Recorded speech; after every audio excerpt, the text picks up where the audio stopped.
Bismillahi rahmaani rahiim alhamdulillahi rabbil aalamiin wassalaatu wassalaamu ala ashrafil mursaliin sayyidil awwaliina wal aaxiriin sayyidinaa wa habiibinaa wa shafii'inaa wa nabiyyinaa wa mawlaanaa muhammadin wa ala aalihi wa sahbihi ajma'iin wa radiyallahu tabaaraka wa ta'aalaa an qutbil aarifiin wa imaami siddiqiin mawlaanaa abil abbaas ahmad ibn muhammad at-tijaani wa xulafaa'ihil muhtadiin wa ahli tariiqatihil faa'iziina ar-raabihiin wa jamii'il muslimiin amiin yaa rabbal aalamiin amma ba'du.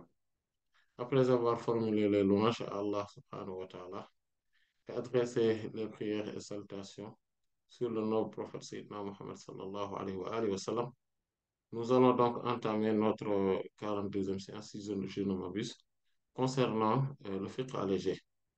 On était toujours donc sur le livre de la purification, Kitab al-Tahara, et lors de la séance, donc des séances précédentes, les trois dernières séances, on était donc sur le chapitre des besoins naturels.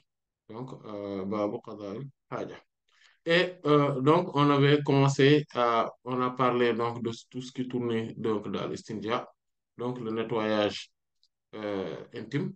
On a parlé donc à l'istitraba, globalement, donc du nettoyage intime par l'eau. Et donc, voilà, selon, par exemple, les Chafi'ites, c'est ce qu'ils appellent l'istitraba, mais sinon, la majorité des savants disent que l'istitraba et l'istinja sont des synonymes. Cependant, cette définition-là, parler de l'istitraba, qui est donc, le nettoyage intime par l'eau, donc, est semble être en tout cas plus fin. Euh, et il y a aussi, on a parlé aussi de l'istijmar, donc le nettoyage intime par les cailloux. Donc, et donc, par ricochet, on a parlé aussi des papiers toilettes et tout ce qui tourne autour de cela. Et on avait vu aussi, donc, lors des séances précédentes, donc, on a parlé de beaucoup de choses qui tournent autour de cela. Mais sauf que on n'a pas parlé euh, donc de deux sujets, si je ne m'abuse. Le premier, c'était les adab, donc les convenances qu'il faudrait avoir. Donc, globalement, ce sont les convenances. Et donc, on avait débuté par rapport aux convenances. Donc, ce sont les convenances qu'on avait débuté. On a parlé donc du fait de ne pas rentrer avec un nom d'Allah subhanahu wa ta'ala ou avec du Coran, avec tout ce qui est sacré, comme écriture, etc. Mais aussi comme nourriture, parce que aussi la nourriture est sacrée également. Donc, il ne faudrait pas entrer avec donc, dans les toilettes. Peut-être qu'on y reviendra un peu plus largement sur cette question, mais bon, globalement, c'est ça. En fait, quand quelque chose est sacré, on ne peut pas rentrer donc, dans les toilettes avec. Et quand on va donc dans les toilettes, donc il y a d'autres convenances qu'il faudrait qu'on les voie donc lors de cette séance aujourd'hui, Inch'Allah Ta'ala. Et la première, c'est que il y a quelque chose à dire avant de rentrer. Donc, et c'est quoi?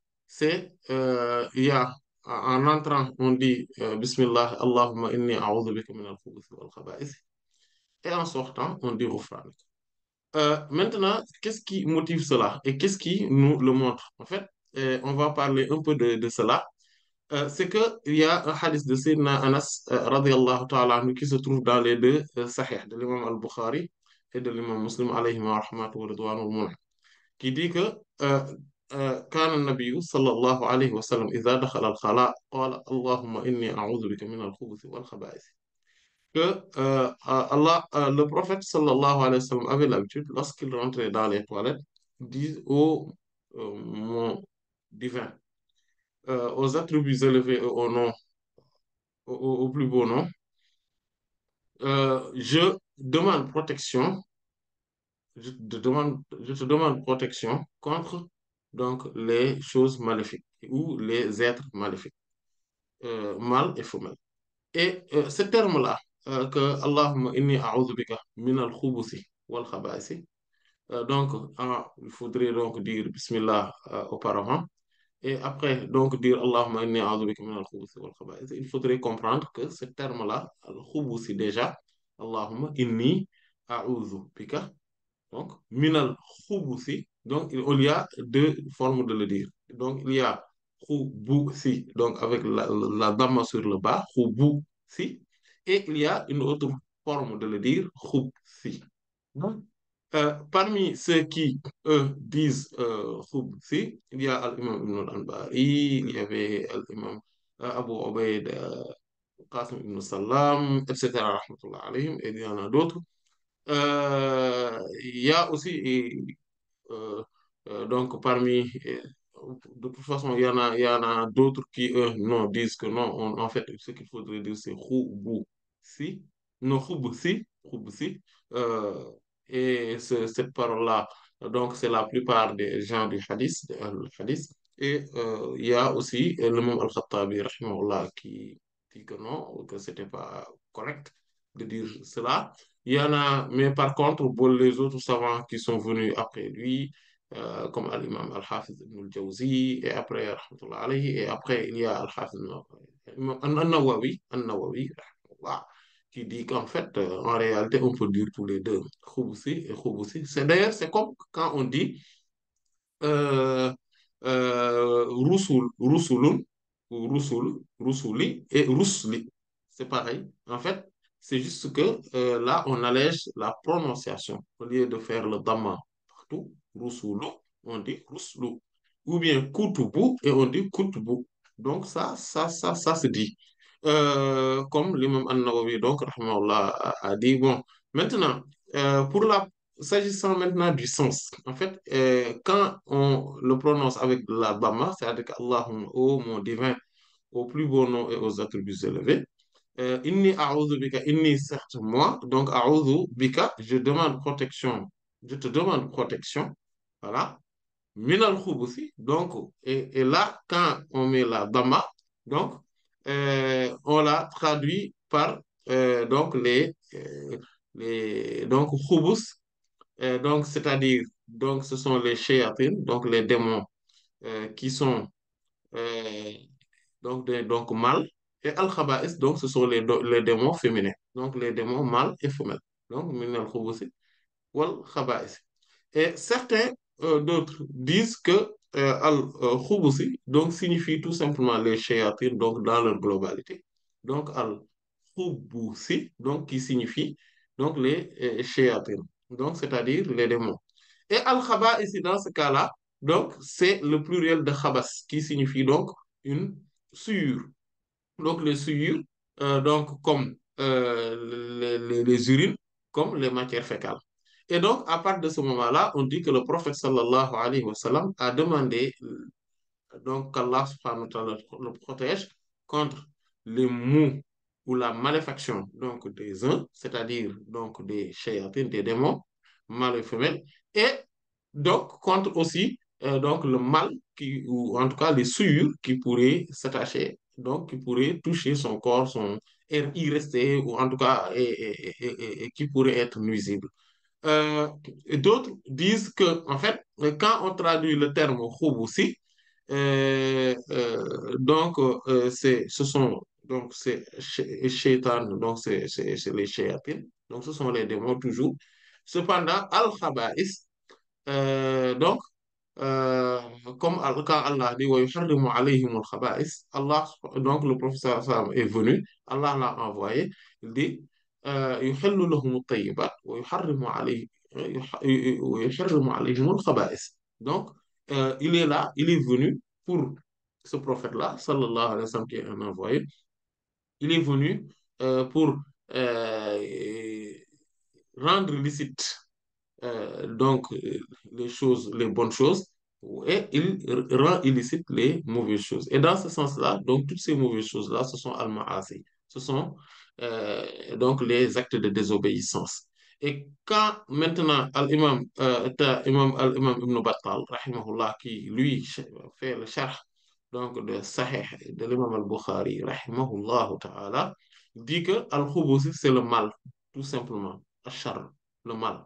Et Al-Khaba'is, ce sont les shayatines. Donc lui, il est allé à l'encontre donc, des gens par rapport à la différence s'il existe entre le khubus et al-khaba'is. Donc, globalement, ceux qui l'ont traduit par khubusi, qui le lisent par khubusi et al-khaba'is, donc, globalement, disent que al-khubusi, ce sont les shayatins, et et al-khaba'isi, donc, ce sont soit les euh, actes de désobéissance, soit les souilles euh, concrètes. Donc, c'est ça, globalement. Et que Al-Imam Ibn Battal, rahimahullah, quant à lui, il dit non, Al-Khubusi, c'est le mal, tout simplement, et quelle que soit la forme du mal. Et Al-Khaba'is, ce sont les êtres maléfiques qui sont même spirituellement maléfiques et originels même.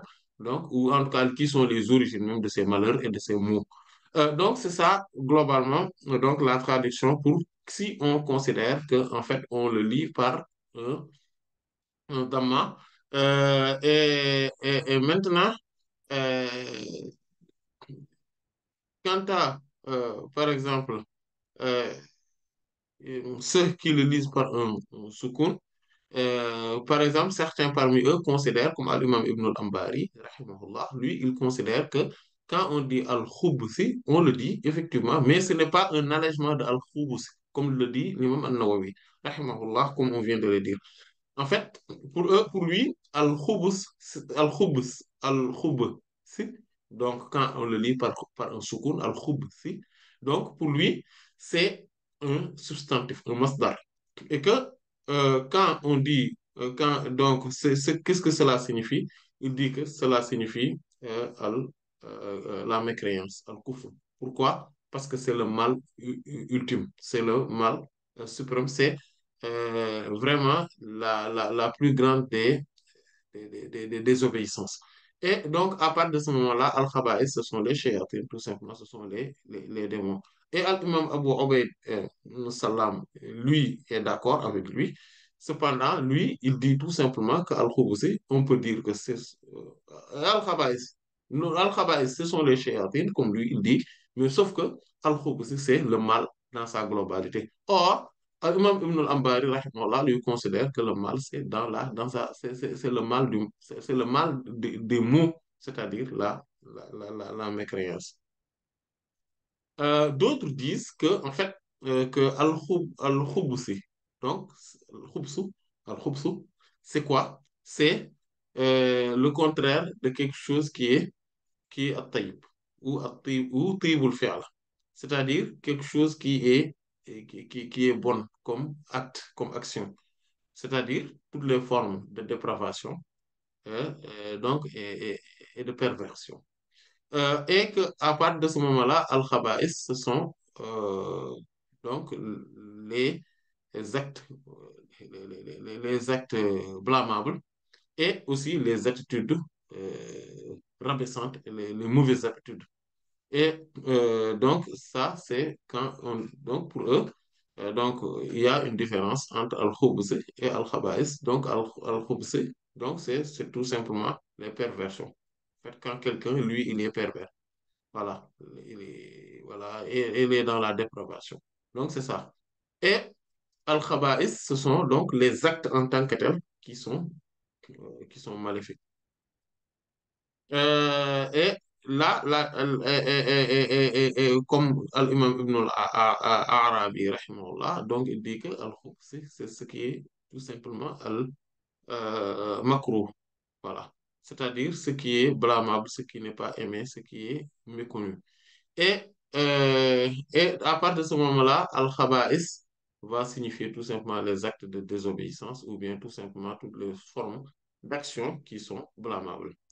En fait, globalement, c'est ça la différence entre ces deux-là. Et bon, voilà, et il y en a certains, ce qu'il faudrait comprendre, c'est que la plupart de ceux qui disent qui disent qu'on dit al-khubsi ou bien al-khubusi, eux, ils disent, en fait, qui disent qu'on dit al-khubusi, ils s'accordent pour dire qu'on dit aussi al-khubsi, c'est pareil.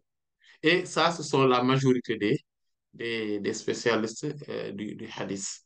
Voilà. Donc, globalement, c'est ça.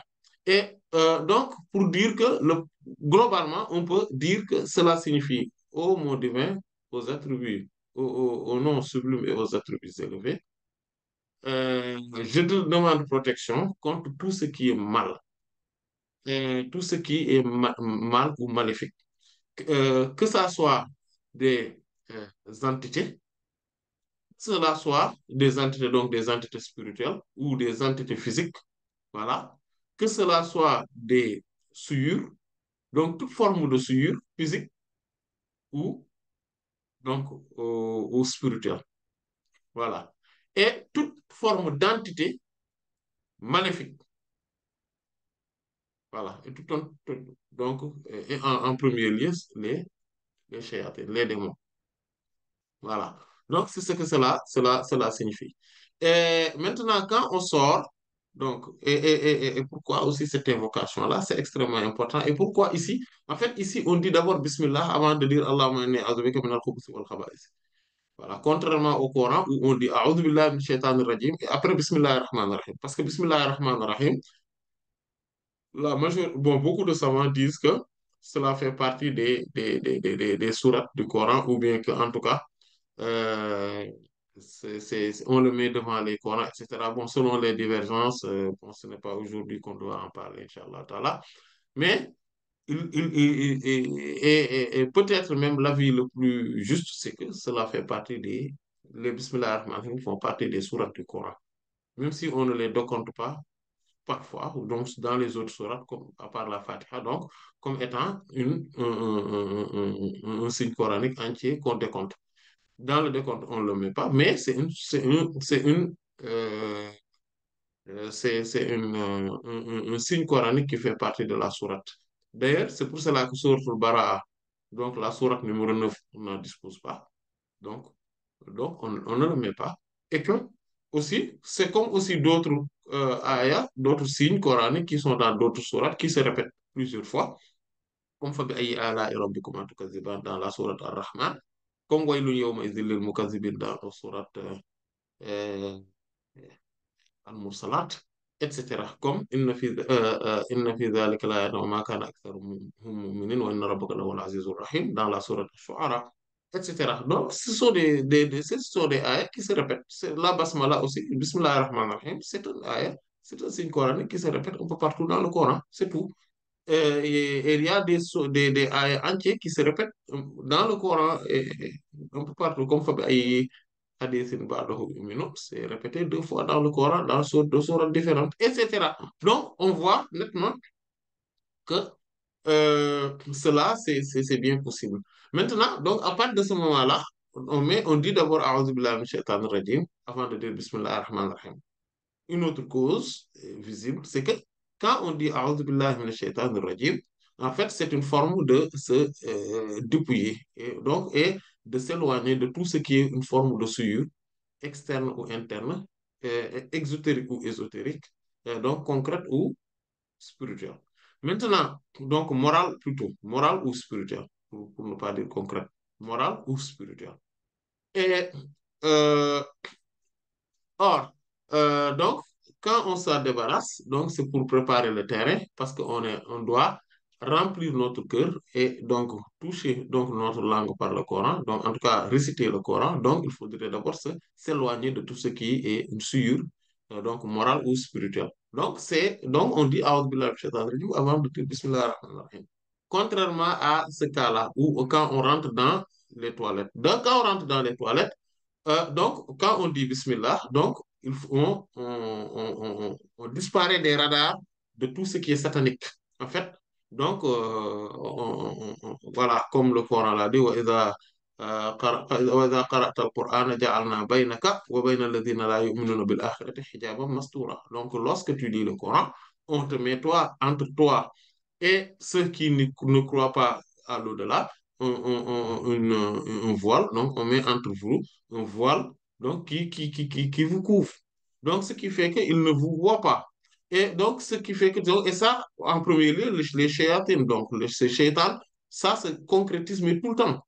Dès qu'on commence à lire le Coran, il nous perd des radars. Donc, de ces radars. Donc, comme dans les toilettes, c'est un lieu de souillure, donc les shayatins vont y habiter très rapidement. ou très probablement. Maintenant, pour demander qu'Allah subhanahu wa ta'ala nous protège de ceci, donc quand on dit Bismillah, donc déjà, on est avec Allah subhanahu wa ta'ala et, il nous perd donc, il ne nous voit plus. Et maintenant, quand on rentre dedans, comme maintenant on cohabite avec eux dans les toilettes, dans les WC, à partir de ce moment-là, on demande qu'Allah subhanahu wa ta'ala nous protège donc de leur méfait. Voilà. Donc là, on voit donc la logique. Et lorsqu'on sort donc des toilettes, on dit Ghufranaka. C'est le hadith de Sayyidat Aïcha Mu'minina, radiyallahu tabaraka wa ta'ala anha, qui se trouve dans les Sunan, notamment dans le Sunan Imam Abu Dawud, Tirmizi et Ibn Majah. Donc, Imam An-Nasa'i seulement est parmi les quatre, donc qui ne l'a pas rapporté. Et Imam Ahmad aussi l'a rapporté, rahmatullah alayhi, et d'autres. Où le prophète il dit, donc Sayyidat Aïcha radiyallahu anha dit, Kana Rasulullah sallallahu alayhi wa sallam, إذا خرج من الخلاء قال غفرانك. Donc, que l'envoyé d'Allah, sallallahu alayhi wa sallam, avait l'habitude, lorsqu'il sortait donc des toilettes, il disait Ghufranaka, je te demande mon pardon. C'est-à-dire, c'est comme dire Atlubu ghufranaka. Donc, je demande ton pardon. Et là, la maghfira, en fait, le pardon d'Allah subhanahu wa ta'ala au prophète sallallahu alayhi wa sallam, et c'est très important de le comprendre, ce n'est pas que le prophète sallallahu alayhi wa sallam a fait un péché ou s'est mal comporté. Non, loin de là. Il y a deux choses qu'il faudrait comprendre. Si on comprend cette attitude, cette chose-là, on arrive à comprendre pourquoi le prophète sallallahu alayhi wa sallam demandait autant de pardon d'Allah subhanahu wa ta'ala. Et pourquoi aussi la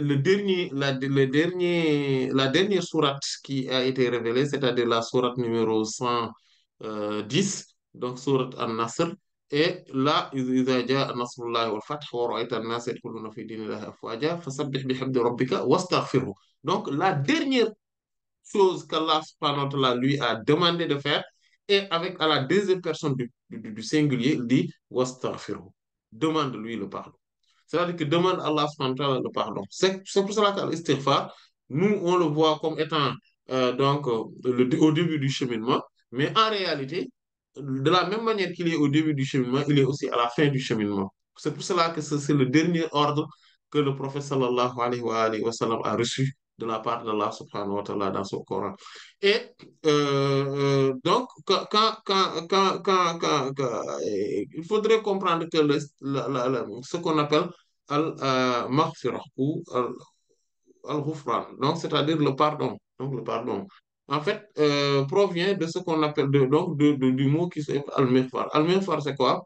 C'est les casques. Vous voyez les casques de ceux qui portent ou des cyclistes ou voilà, des cyclomoteurs ou les casques des militaires, etc. Donc, c'est ce qu'on appelle al-mighfar. C'est ce qu'on appelle mighfar. En fait, donc, c'est quoi ghafara? Ghafara, c'est le verbe. Et c'est quoi? C'est que cet outil, ou en tout cas, parce que cet acte qu'il fait, c'est ghafara.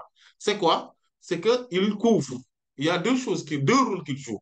Il couvre de telle sorte que donc on ne voit pas la tête. Donc, donc il le couvre. Voilà. Donc, on ne le voit pas. Et donc, la tête ne devient pas vulnérable. C'est-à-dire que cela le couvre et, et, et ce n'est pas vulnérable. Donc, ce qui fait que quand il tombe, la personne tombe ou cogne quelque part, il n'a pas de mal. Ou bien, en tout cas, le mal a été réduit. Voilà. Donc, ce choc n'aura pas le grand effet qu'il devrait avoir si la tête était découverte. Mais aussi que cela le couvre aussi des rayons du soleil, de la chaleur, etc. Et aussi du froid. Donc, il y a plusieurs rôles que cela joue. Maintenant, quand on vient dans la maghfira, c'est-à-dire que dans le pardon divin, qu'est-ce qu'on a? Dans le pardon divin, on a donc, par rapport à l'origine, à l'étymologie du mot, on a ce qu'on appelle le citra, donc c'est-à-dire cette couverture spirituelle, cette couverture morale, cette couverture pudique qu'Allah subhanahu wa ta'ala donc voile, donc, ou en tout cas couvre donc de son serviteur. Et il y a aussi le fait que même si le péché est là, ou en tout cas il y a un mal qui est là, ce mal-là est atténué ou bien en tout cas est éradiqué, où les effets maléfiques donc ne se feront pas ressentis. Et donc c'est ça, c'est cela en quelque sorte le pardon divin. Le pardon divin donc c'est quoi? C'est qu'Allah subhanahu wa ta'ala couvre la personne donc de sa couverture publique de telle sorte que il ne va pas euh, le dévoiler au monde entier, donc le découvrir au monde entier que telle personne, il est mauvais, il fait ceci, il fait cela, etc. En fait, il le couvre donc de manière publique, de telle sorte que quand on le voit, il n'y a rien qui nous montre qu'il a péché. Ça, c'est une chose. Mais la deuxième chose, c'est que les effets négatifs donc, du péché, Allah subhanahu wa ta'ala aussi les efface et les éradique. Donc, c'est ça le pardon divin. C'est ça le pardon. Euh, Maintenant, premier volet, c'est-à-dire cette couverture pudique, il y en a deux volets. Donc, il y a deux sous-parties, deux sous-couvertures pudiques. La première, c'est que ce qu'on appelle as-sitru anil uyub, c'est-à-dire cette couverture pudique par rapport même aux défauts et aux vices. C'est-à-dire que la personne, Allah subhanahu wa ta'ala le couvre tellement euh, qu'Allah subhanahu wa ta'ala l'a tellement honoré de sa couverture qu'il n'a pas de vices et de défauts, qu'il n'a pas ces vices-là et ces défauts-là à pardonner. Parce que c'est cette couverture-là. Et la deuxième part, c'est al-sitru fil uyubi, c'est-à-dire cette couverture pudique, mais dans les défauts et les vices. C'est-à-dire que la personne a des vices, il a des défauts, il fait des péchés, mais Allah subhanahu wa ta'ala le couvre publiquement de telle sorte qu'il ne va pas le dévoiler au monde entier. Il ne va pas montrer aux gens que telle personne, il est comme ça. De telle sorte que celui qui le voit, il pense que cette personne-là, mashallah, il n'a pas de défauts, il est bien, etc. Ça fait partie du pardon d'Allah subhanahu wa ta'ala. Alors qu'il fait des péchés. Mais c'est qu'Allah subhanahu wa ta'ala le couvre. Et il éradique également donc de l'autre côté, de l'autre volet, donc les effets négatifs. Donc, aussi bien dans ce bas monde que dans l'au-delà, donc de ces péchés-là. Et c'est ça. Et si on comprend cela, donc on va comprendre quand le professeur Lasson demande pardon ou quand Allah subhanahu wa ta'ala lui dit de demander pardon. En tout cas, le premier volet, c'est-à-dire la couverture pudique, c'est la couverture pudique qu'il va encore mettre sur lui, de telle sorte qu'il va être éloigné de toute forme de vice et de défaut dans tous les cas. Cela ne veut pas dire qu'il a ces défauts-là, non. Il va lui augmenter des couvertures qui vont l'éloigner davantage de ses vices et de ses défauts. Et tout ce qui éloigne des vices et des défauts rapproche des qualités donc, et des vertus. Et c'est ça, en fait, cette couverture. Donc, c'est ça le pardon. Si on comprend cela, donc quand Allah subhanahu wa ta'ala lui dit qu'Allah t'a pardonné tes péchés premier et dernier, c'est ce que cela veut dire. Donc, que en premier et en dernier lieu, le prophète sallallahu alayhi wa sallam toujours a bénéficié de cette couverture pudique. Donc, et bien évidemment, de toute forme d'effets négatifs donc, que pourrait engendrer donc, un péché. Voilà. Et donc, quand le professeur me le demande, et aussi, donc, la stirfa, ça canalise, vous voyez, ça canalise les lumières donc, qui sont dans le cœur de l'être, donc, du rapproché d'Allah subhanahu wa ta'ala. Et le professeur, donc, quand il rentre donc dans les toilettes, donc c'est comme c'est un lieu où il y a les démons, c'est un lieu ténébreux, etc., spirituellement parlant. Donc, quand il en ressort, donc, il va demander donc davantage une couverture publique. Ça, c'est donc une chose. La deuxième chose, c'est qu'il nous enseigne, nous, comment on doit faire et comment on doit ressentir les choses. Et il nous enseigne en même temps à travers cela que quand on se présente, quand on est dans ces lieux-là, ce sont des lieux où on n'a pas le droit, donc, comme on le verra, Inch'Allah, de mentionner le nom d'Allah subhanahu wa ta'ala à haute voix, etc. Et ce petit moment-là, qu'on ne l'a pas fait, donc, quand on ressort, on dit, ah oui, on demande pardon. Mais ça, c'est pour nous. Voilà, le professeur Sam le dit, pour nous enseigner, nous aussi. Ça, il faudrait aussi comprendre beaucoup de choses par rapport à ça. Le professeur Sallam parfois dit des choses, ou surtout dans ses invocations, il dit des choses, etc. Mais pour nous enseigner, nous. ou bien il dit des choses ou il fait des choses pour nous enseigner. Ce n'est pas parce que lui, il en a besoin ou etc. Non. Et autre chose, c'est que quand une personne donc consomme, donc vous voyez, quand il va aux toilettes, c'est parce qu'il y a la mixture ou la défection. Dans les deux cas, c'est parce qu'il a consommé donc la substance d'Allah subhanahu wa ta'ala. Donc, risque. Donc, c'est cette substance d'Allah subhanahu wa ta'ala, ou plutôt la subsistance, plutôt, autant pour moi, la subsistance, l'alimentation, la nourriture d'Allah subhanahu wa ta'ala et que donc cela lui a donné des forces et qu'à un moment donné, il y a donc une partie qui a été éjectée et donc cela va lui rappeler donc lui-même de tout ce qui est éjecté de lui, en tout cas comme péché, alors que donc ça ce sont des souillures matérielles et mais cela va lui rappeler ses propres souillures immatérielles parce que devant Allah subhanahu wa ta'ala personne n'est parfait et tout un chacun a un manquement donc par rapport à ses obligations devant Allah subhanahu wa ta'ala, tout un chacun. Donc, même si on le fait de manière parfaite, c'est parfait par rapport à nous, mais pas par rapport à Allah. Par rapport à Allah, tout est vil, tout est insignifiant. Voilà. Et donc, demander le pardon, donc se rappeler d'Allah subhanahu wa ta'ala par rapport à ça, mais aussi se rappeler d'Allah subhanahu wa ta'ala en se disant, oh Allah, j'ai consommé ta nourriture, j'ai consommé ta subsistance, et me voilà donc tu m'aides à en débarrasser de certaines donc d'une partie qui pourrait être nuisible pour moi. Vraiment, je n'arriverai pas à te remercier assez, mais je te demande que tu me pardonnes de tout ce que je n'ai pas pu à être reconnaissant envers toi. Voilà. Donc, c'est le sens donc de ce petit mot-là, bon, entre guillemets, donc de ce mot qui est court, plutôt, on va dire, de ce mot qui est court, mais qui est plein de sens, qui est extrêmement dense en matière donc de sens. Et parmi aussi les autres, les, les, les, les, ce qu'il faudrait, donc les adaptes, les convenances, donc qui sont les règles de bienséance, les bonnes manières à observer lorsqu'on rentre dans les toilettes, c'est qu'il faudrait mettre le pied gauche. Donc il faut rentrer avec le pied gauche. Donc تقديم الرجل اليسرى. Euh, donc le fait de mettre en avant le pied gauche, donc ça c'est quand on rentre.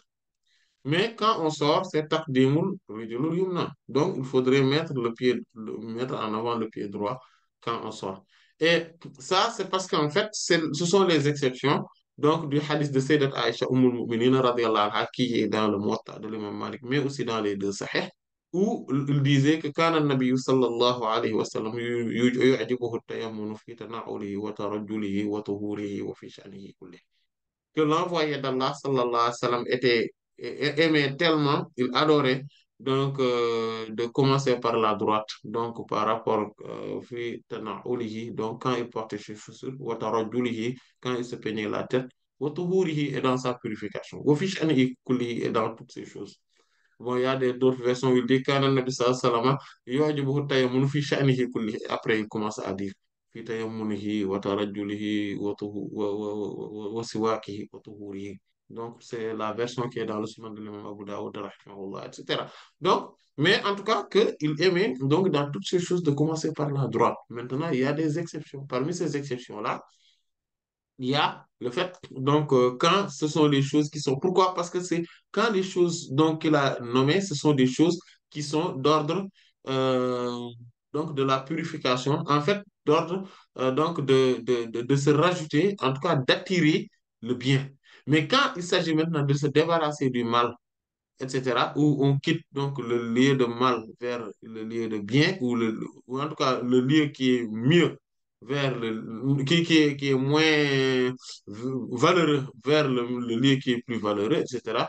Donc là, on commence par la droite. Et quand c'est le contraire, on commence par la gauche. C'est pour cela que dans les mosquées, on rentre avec le pied droit, mais que quand on sort avec le pied gauche, contrairement aux toilettes. Donc, pourquoi? Parce que les toilettes, ce sont des lieux qui sont moins valeureux. Et aussi, ce sont aussi l'habitation, donc le lieu d'habitation des démons. Donc, vous voyez, donc à partir de ce moment-là, c'est ce qu'il Et c'est ce qu'il faut faire. D'ailleurs, les savants sont unanimes. On peut même dire qu'il y a même ijma par rapport à cette question-là, que, comme l'a raconté pas mal de savants, rahmatullahi, ala al-jami'.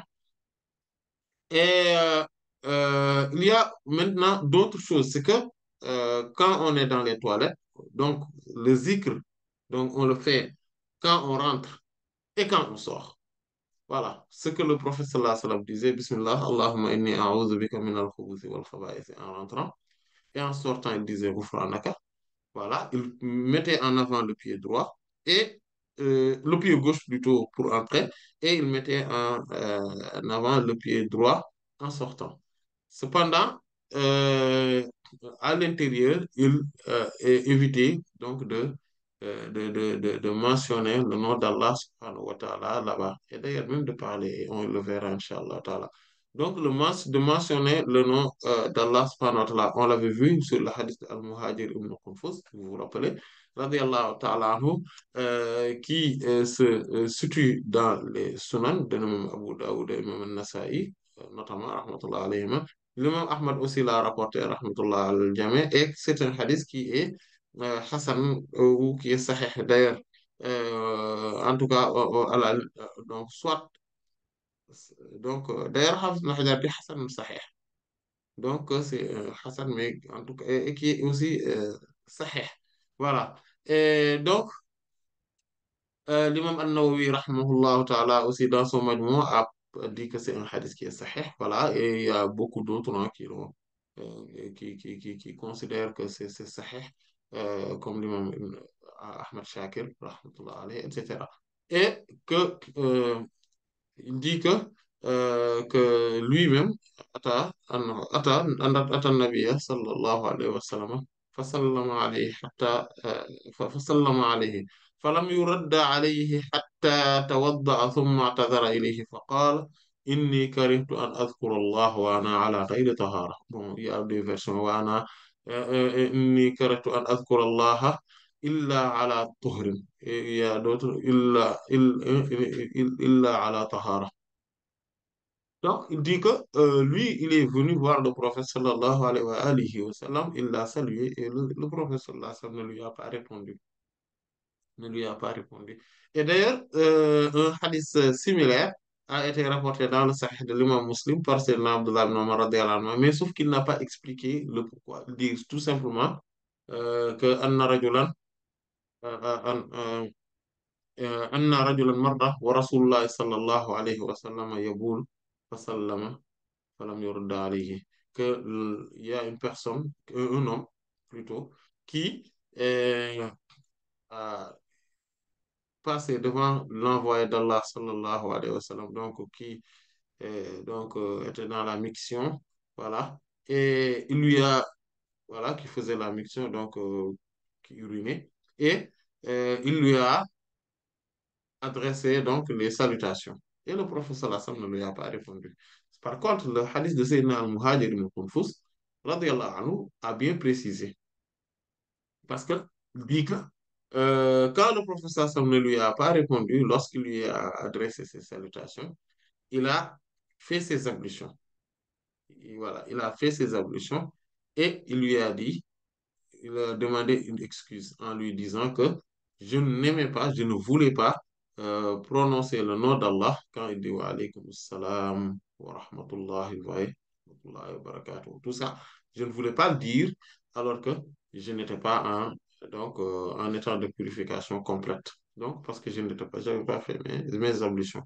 Donc, donc ça montre que quand on est dans certains lieux donc impurs, comme voilà, partout où il y a de la souillure ou dans les toilettes, etc. Donc, il faudrait éviter donc de mentionner le nom d'Allah subhanahu wa ta'ala. Cependant, euh, il est aussi interdit donc de prononcer, de, de parler donc de toutes choses, en fait, de manière générale lorsque qu'on est dans les besoins naturels. Donc, quand on est en train de faire ses besoins naturels, il ne faudrait pas aussi parler tout simplement d'autre chose. Quand on est dans les toilettes, on ne parle pas. On ne peut pas être dans les toilettes, discuter, parler au téléphone, etc. Tout ça, non, ça ne se fait pas. Et d'ailleurs, ce qui le prouve, ce sont ces hadiths-là, voilà, qu'on vient de voir. Pourquoi? Parce que tout simplement, le prophète sallallahu alayhi wa sallam pourrait se limiter en disant wa alaykum salam, mais il ne l'a pas fait. Il n'a même pas dit wa alaykum salam. Voilà. Et à partir de ce moment-là, il n'y a pas le nom d'Allah dedans pourtant, mais il ne l'a pas fait.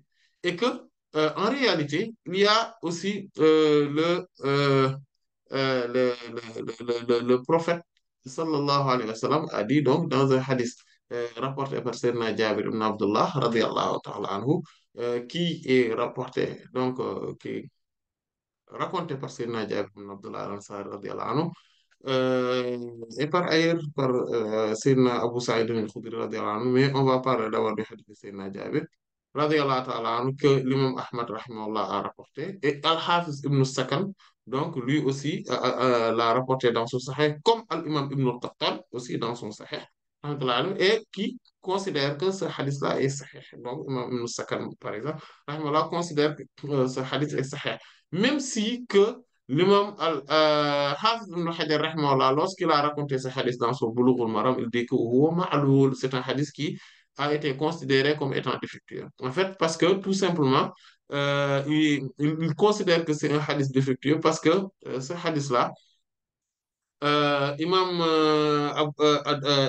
Abu Dawud as-Sijistani, rahimahullahu ta'ala, a dit que هذا الحديث لم يسنده إلا عكرمة بن عمار العجلي اليماني. وقد ضعف بعض الحفاظ حديث عكرمة هذا عن يحيى ابن أبي كثير.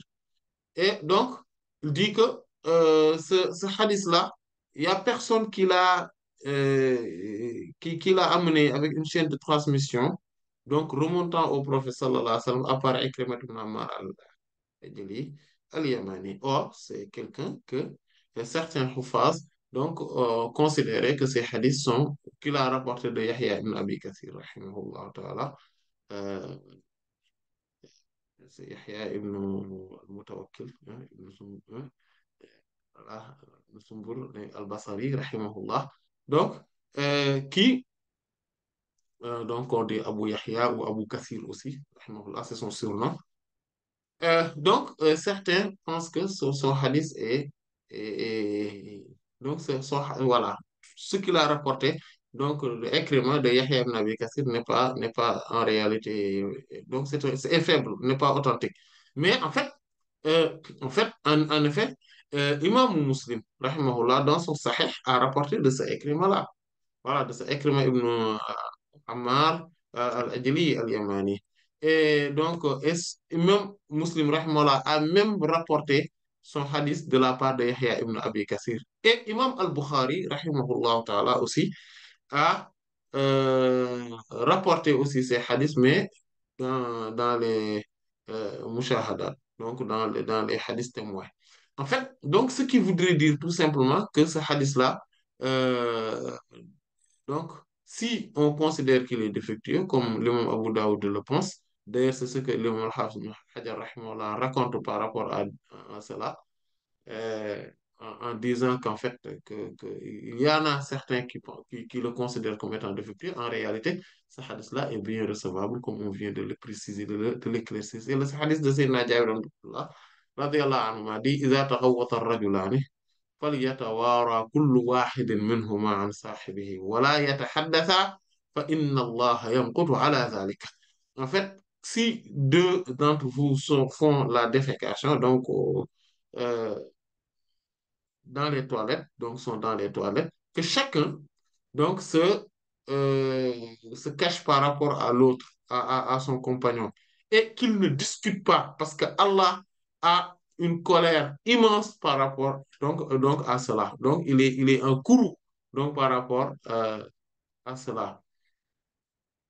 Et l'imam Abu Dawud, Ibn Majah et Imam Ahmad aussi, rahmatullah alayhim, ont même rapporté aussi le hadith de Sayyidina Abu Sa'id al-Khudri, radiyallahu anhu, où il dit que le prophète sallallahu alayhi wa sallam, il dit même, il a dit que j'ai entendu, Sami'tu Rasulullah sallallahu alayhi wa sallam yaqul, non, j'ai entendu l'envoyé d'Allah sallallahu alayhi wa sallam dire, la yakhruju rajulani yadribani al-gha'ita kashifina awratayhima yatahaddathani fa inna Allah yamqutu ala dhalik.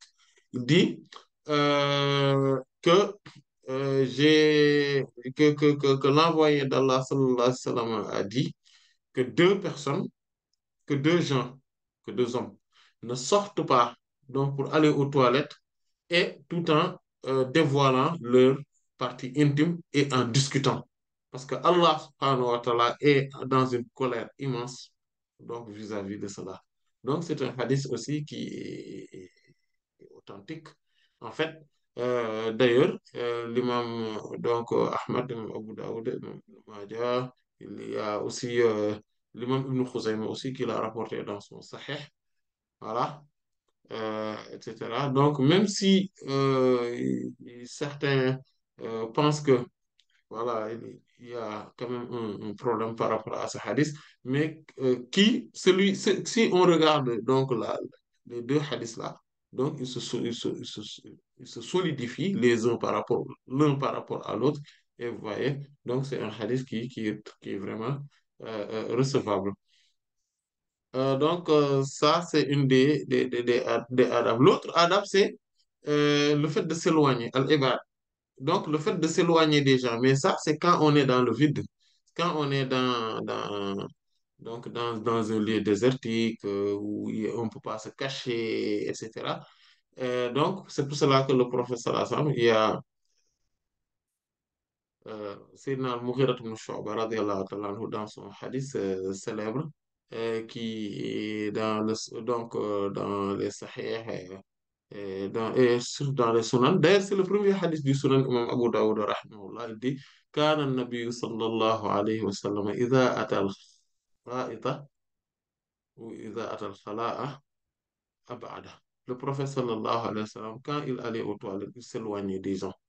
S'éloigner, il marchait jusqu'à s'éloigner, jusqu'à ce qu'on ne le voie plus. Donc, ça aussi, c'est important. Et d'ailleurs, les hadiths qu'on a vus tout à l'heure, celui de Sayyidina Jabir ibn Abdullah, de Sayyidina Abu Sa'id al-Khudri, radiyallahu anhu, quand il dit que la yakhruju rajulani yadribani al-ghayata, il dit kashifani an awratihim. Donc, il ne faudrait pas qu'ils se dévoilent donc leur partie intime. Donc, ce qui voudrait dire qu'il faudrait s'éloigner de telle sorte qu'on soit à l'abri donc de la vue des gens, que les gens ne voient pas donc les parties intimes, ou en tout cas tout ce qui n'est pas agréable, mais aussi pour s'éloigner aussi de tout ce qui pourrait être gênant comme bruit, etc. Voilà. Et euh, donc, et d'ailleurs, le hadith de Sayyidina Mughira ibn Shu'ba radiyallahu anhu a été raconté donc dans les Sahih, donc où quand le professeur Hassan lui a demandé donc de prendre donc la bague d'eau, donc il dit que fantalaqa Rasulullah sallallahu alayhi wa sallam hatta tawara anni faqada hajatah. Donc l'envoyé d'Allah sallallahu alayhi wa sallam s'est tellement éloigné qu'il ne m'a jusqu'à ce qu'il s'est voilà je ne l'ai plus dans mes vues. Voilà, je l'ai perdu de vue. Et c'est là où il a fait ses besoins naturels. Donc, vous voyez, donc, il y en a d'autres hadiths donc, qui soulignent et qui soutiennent cela. Et euh, donc, c'est important donc, de ne pas être exposé par rapport aux hommes, euh, aux gens. Euh, et Et le prophète sallallahu alayhi wa sallam dit aussi que dans le hadith de Sayyidina Abu Sa'id al-Khudri, radiyallahu ta'ala anhu, la yanzuru rajulu ila awrati rajul, wala al-mar'atu ila awrati al-mar'ati, wala yufdi rajulu ila wala yufdi rajulu ila rajuli fi thawbin wahidin, wala tufdi al-mar'atu ila al-mar'ati fi thawbil wahid. Donc, il dit donc, que qu'un homme ne regarde pas les, les parties intimes d'un autre homme, mais aussi qu'une femme ne regarde pas les parties intimes d'une autre femme. Qu'un homme et un autre, et un autre homme ne se mettent pas sous une même couette, en fait, ou sous un même drap. En fait, c'est qu'à l'époque, en fait, les gens n'avaient qu'un seul habit, ils n'avaient qu'un seul drap. Voilà, il le mettait comme ça, voilà, il se le mettait sur le corps. Et donc, il dit qu'il ne le fasse pas. Pourquoi? Parce qu'il y a des risques que chacun puisse toucher l'autre. Voilà, puisse toucher l'autre. D'ailleurs, c'est pour cela que il y a un. Je vais y revenir, Inch'Allah. Ce hadith-là, et il dit que même si, et c'est pareil pour les femmes, entre deux femmes, qu'ils ne se mettent pas sous une même couette. Mais ça, donc ce hadith-là qui est dans le Sahih de l'imam Muslim, rahimahullah, c'est pour dire que il ne faudrait pas qu'ils se mettent tout nus, que ce soit des hommes. En fait, parce que certains pourraient penser que le fait donc la nudité, le fait que les corps des hommes se touchent, etc., ou que les corps des femmes se touchent, etc., ce n'est pas si grave que ça, si ce n'est que, en fait, s'ils sont nus, que c'est une partie intime donc d'une femme et une partie intime d'une autre femme puissent se toucher, puissent et, voilà, s'approcher, etc. Que ce n'est pas grave, ou que des hommes, ce n'est pas grave parce que nous sommes tous des hommes, etc. Tout ça, comme beaucoup de gens le pensent, en allant dans des toilettes publiques où les gens sont dans, ou surtout après, chez les sportifs, en fait, dans les vestiaires, etc. Ils se lavent ensemble, ils prennent le bain ensemble, chacun voilà, c'est pas un souci pour eux qu'on se voit les parties intimes, tout ça. Ça, c'est extrêmement grave. Ça, c'est illicite.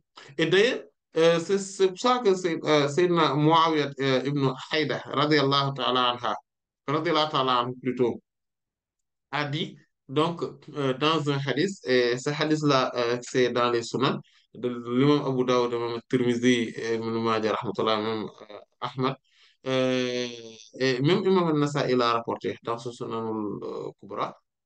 Et c'est un hadith qui est authentique. D'ailleurs, Imam al-Bukhari l'a rapporté, mais pas avec une chaîne de transmission, mais il a utilisé le siratul jazm. Le siratul jazm, c'est-à-dire que il dit que ça, c'est le professeur Sam l'a dit, et c'est-à-dire qu'il a utilisé ce terme-là. Donc, ce qui voudrait dire que c'est un hadith qui est authentique auprès de lui. Et il dit que Sayyidina Muawiyah ibn Haïdar, radiallahu anhu, dit à l'envoyé d'Allah, sallam, Ya Rasulallah, awratna ma na'ti minha wa ma nazar. Ô envoyé d'Allah, sallallahu alayhi wa sallam, nos parties intimes, qu'est-ce qu'on en fait et qu'est-ce qu'on doit les délaisser? Le prophète sallallahu alayhi wa sallam lui dit, Ihfaz awrataka illa min zawjatika aw ma malakat yaminuka. Préserve et sauvegarde tes parties intimes à part vis-à-vis de ton épouse ou bien de la servante qui est entre tes mains. Et il j'ai dit, hein, dit, قلت يا رسول الله إذا كان القوم بعضهم في بعض. Et au envoyé d'Allah, ça, mais et si les gens sont entre eux, maintenant, voilà, ils sont, par exemple, ils sont sous une couette, est-ce que ça, c'est grave?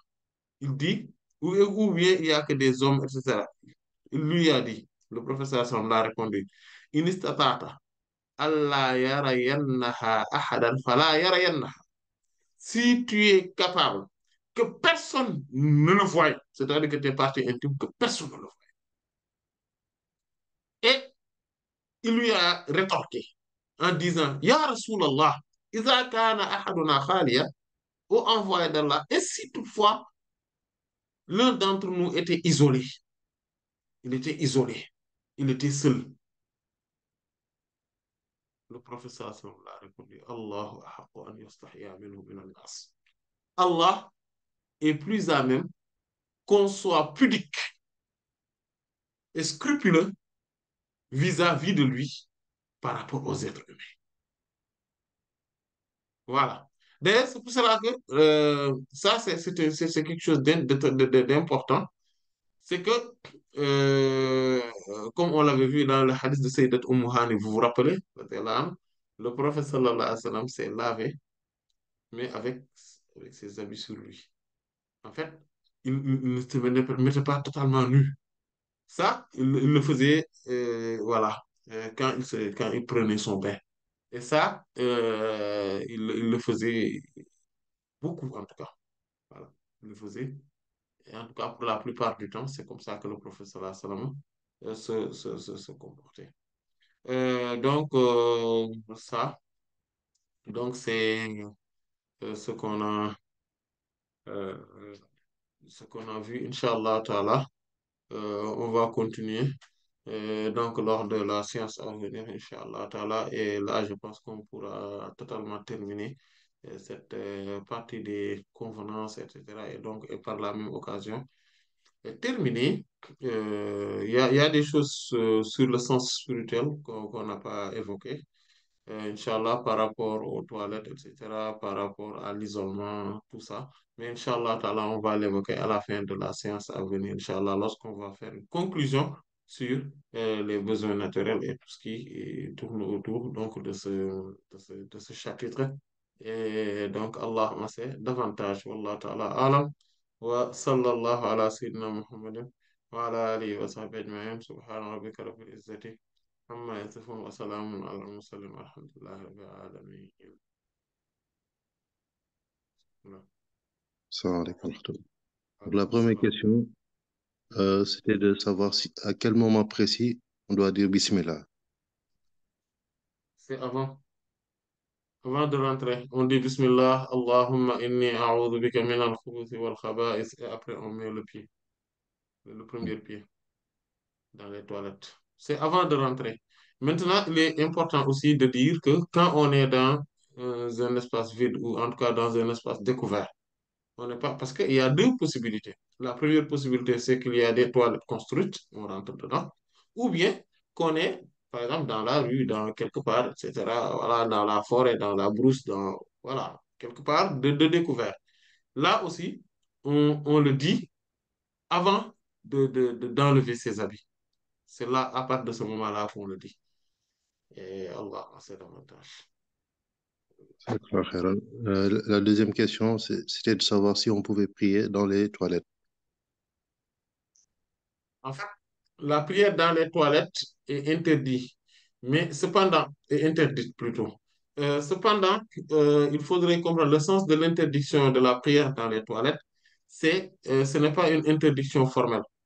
Parce que ce qui le montre, c'est que, en fait, si on arrive à avoir un lieu euh, qui est, en fait, ce n'est pas illicite, en fait. C'est macro, c'est blâmable. Et Inch'Allah, on aura l'occasion de plus développer cela. Mais quand on est dans les toilettes, maintenant, il faudrait voir c'est quelle toilette qu'on a.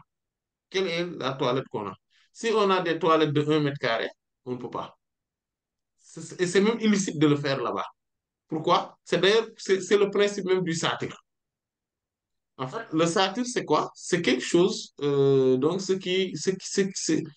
donc c'est un bâton, quelque chose, un objet qu'on met devant soi pour que quand les gens passent, quand on fait la prière, les gens puissent passer après devant.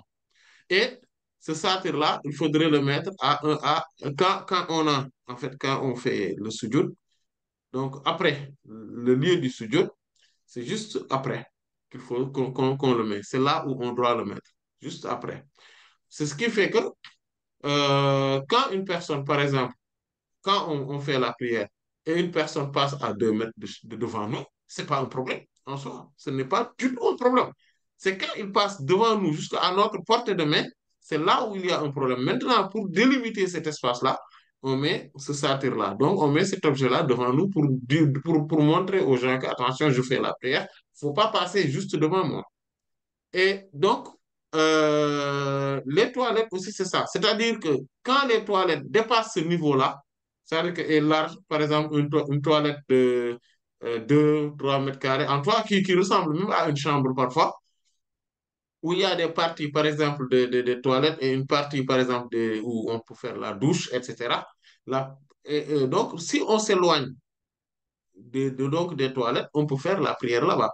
Mais quant à si c'est des toilettes de 1 mètre carré, là, où il n'y a que la chaise anglaise ou la chaise, etc., la chaise turque, ou voilà, ou d'autres formes donc de chaises, ou voilà, en tout cas, d'autres formes de mise en place, euh, on ne peut pas faire la prière. Et ça devient illicite. Pourquoi? Parce que exactement, on est dans le lieu où se concentre donc cette fréquentation satanique, et ou en tout cas spirituellement maléfique. Et donc, et aussi, il y a des souillures aussi. C'est un lieu où il y a des souillures et on ne peut pas prier. Quand il y a la souillure, là devant nous, on ne peut pas faire la prière. Mais quand ce sont des toilettes quand même qui sont assez larges, où il y a un lavabo à côté, qui est un peu loin, comme par exemple les toilettes des handicapés là, voilà, où c'est réservé aux handicapés. Si on s'éloigne donc des lieux, donc de la chaise anglaise, par exemple, on peut, on peut faire la prière, même si c'est makruh, c'est-à-dire euh, c'est blâmable. Maintenant, à quoi ça sert, le fait de comprendre ce détail-là? En fait, ça sert au fait que je me, quand je n'ai pas quelque part où faire la prière, je n'ai nulle part ailleurs à part ce lieu-là, je vais faire la prière là-bas. Et ça, je serai obligé de faire la prière là-bas au lieu de retarder la prière jusqu'à la fin donc, de l'horaire prescrite, qui est un très grand péché. Et Allah en sait davantage. Wallahu ta'ala. صلى الله على سيدنا محمد وعلى آله وصحبه أجمعين سبحان ربك رب العزة عما يصفون وسلام على المرسلين والحمد لله رب العالمين